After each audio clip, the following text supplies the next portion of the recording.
I think the offseason will be what really tells us, especially with regards to Pablo Lopez and Joe Ryan, because teams are definitely going to ask them a ton about him. So there would be a lot of trade rumors circulating about both those guys.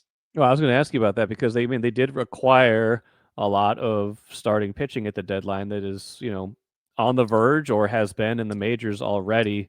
You pair those guys with, like you said, the other guys that have been getting starts or on the verge, Zebby Matthews, David Festa, other young pitchers, and you can see them going full youth movement. Like, what do you think is the likelihood they do that? How much of it is dependent on new ownership? Like, where do you kind of put that idea of, okay, they listened on Joe Ryan, it sounds like, and obviously Pablo Lopez is injured right now. He can't be traded. It wouldn't do anybody any good. But like, how do you think they approach this offseason now?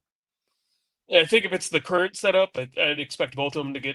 They're probably both traded. Hmm, interesting. You know, they did have talks on Joe Ryan. Didn't sound like anything was close. The Boston Red Sox, I think, were the team that was pushing for him at the end, and there's actually a fake rumor out there, not a fake rumor, but like Fox Sports, John Morosi tweeted something like saying, "Hey, Red Sox are making a late push," and Fox Sports took that as, "Oh, the deal's completed," and Joe Ryan saw that tweet. And so during Thursday, he saw the tweet and he goes, "Oh, I just got traded. Going to the Red Sox." And then no one called him, and he was confused. He was with Griffin Jacks at Interesting. the time too. Yeah. So Griffin Jacks gets the call. He walks into a different room. You're going to Tampa Bay, and Joe Wright's like, "Why is no one calling me?" Yeah. It's like, was there a holdup with medical that I don't understand? I mean, he's been traded before, so he knows the Sure. process a little bit. And so time just kept going on, and he finally texted someone, and after the deadline, and they said, "No, you're not moved." I'm guessing his agent or somebody. But no one from the Twins front office saw the fake tweet, so they didn't know Okay. Joe Ryan thought he was traded.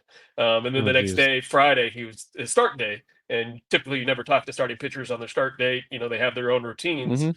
Mm-hmm. So he said he was frustrated all day because no one from the Twins came up to him and talked to him. "Hey, I thought I got traded. Why didn't you guys at least clear up that I wasn't traded?" And so he was pretty upset at the team for a moment. And then the Twins front office never heard about the tweet until the next day.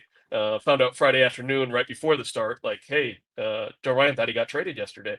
And so it was one of those things social media, Yeah. trade deadline, everything that happens.